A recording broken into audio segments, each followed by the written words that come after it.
2015, it's Tone, and it's time to change the game. We got to change our talking points and start talking with each other and not at each other. First thing I want to talk about is I want to put something out to my folks that's in the struggle, in the everyday struggle to get by, to get along, to feed yourselves. They're trying to make it about color, but it ain't about color.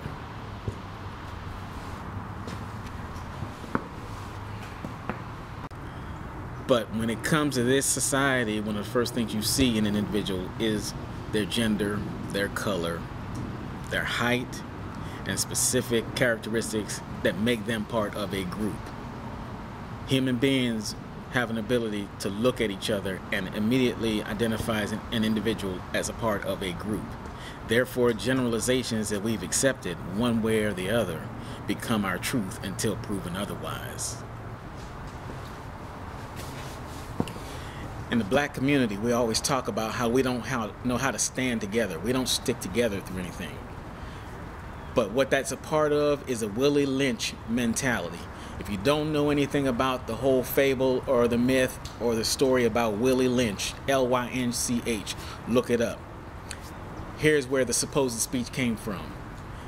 In Virginia, there was a man that was to deliver a speech, and he told the slave owners at that time, I'll teach you a way that you'll keep your slaves in line for generations to come. Now, I'm not speaking verbatim. I'm not reading it to you.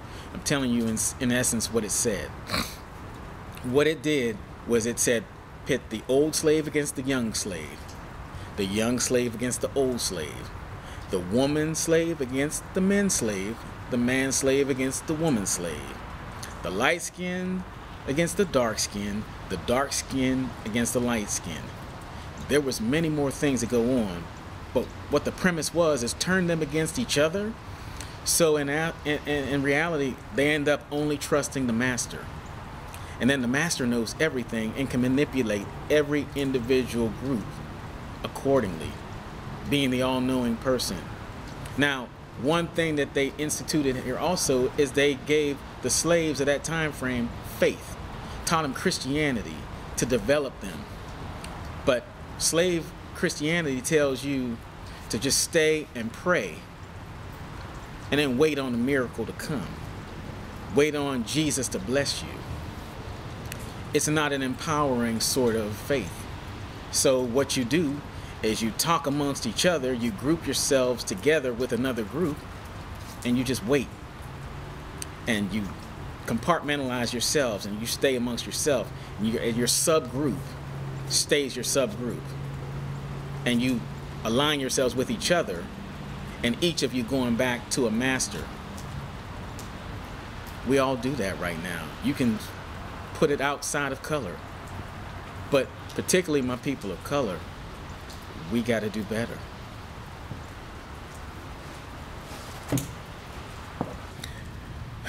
In my communications with a lot of people, I hear them say, well, why it's got to be a black thing? I think I have to go back and reflect in history when you think about immigrants.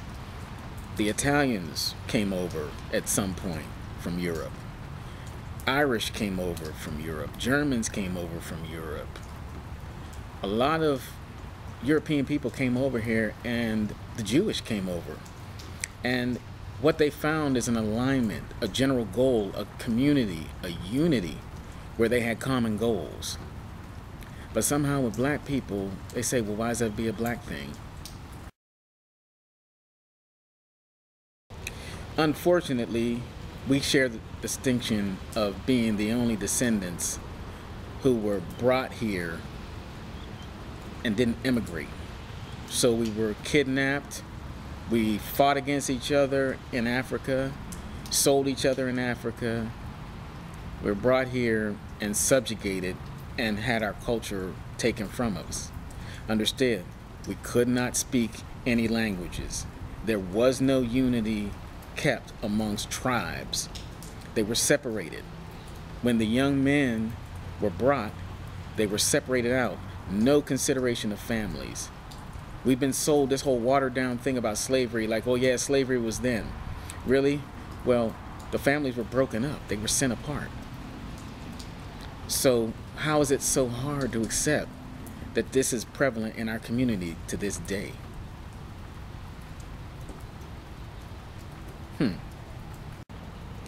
So Africans were taught to be separated. And 400 years later, we hear that thrown against us about the separation of the family. The black family is not a unit. These things are passed down from generation to generation. So I ask you, there are African descendants in Haiti. The Haitians speak French. So if that is part of their culture there now, it has been ingrained in their culture to speak that language. How is it so hard to believe that a culture can be cultivated of negative actions? But we have a chance to change that. We have a responsibility to start taking care of each other, and it starts by our actions. This is not a personal thing where you just live your life. The way you do and the way you carry yourself has an impact on other people. So I look like another brother that somebody just got robbed by. We got to do better. Personal responsibility and accountability is what we're going to do first. Let's do this. Let's do this the right way. Take care of each other. We are our brothers and sisters keepers. We got to start acting like it.